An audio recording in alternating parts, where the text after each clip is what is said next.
پیش ہے ہندی زبان میں اپڈیٹ۔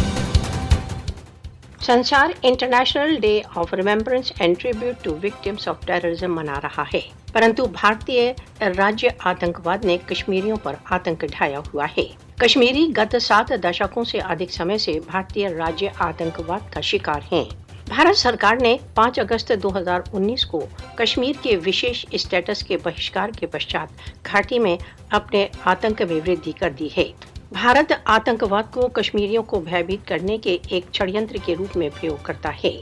जनवरी 1989 से अब तक भारतीय सशस्त्र बलों द्वारा 95,095 कश्मीरी मारे जा चुके हैं।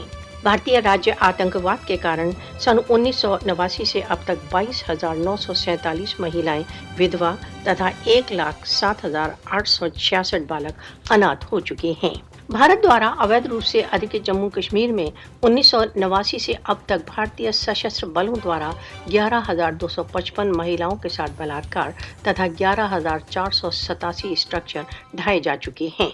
भारत द्वारा अवैध रूप से अधिकृत जम्मू कश्मीर में भारतीय सशस्त्र बलों द्वारा आतंकवाद की कार्रवाइयां दैनिक दिनचर्या का भाग हैं। सन 1947 से अब तक लाखों कश्मीरियों का रक्तपात कर भी भारतीय सशस्त्र बल कश्मीरियों के रक्त के प्यासे हैं। मानवीय सम्मान तथा प्रतिष्ठा में विश्वास करने वालों को कश्मीरियों की सहायता के लिए आगे आना चाहिए। विश्व को भारत द्वारा अवैध रूप से अधिकृत जम्मू कश्मीर में भारतीय राज्य आतंकवाद को रोकने के लिए तुरंत रूप से सक्रिय कार्रवाई करना चाहिए।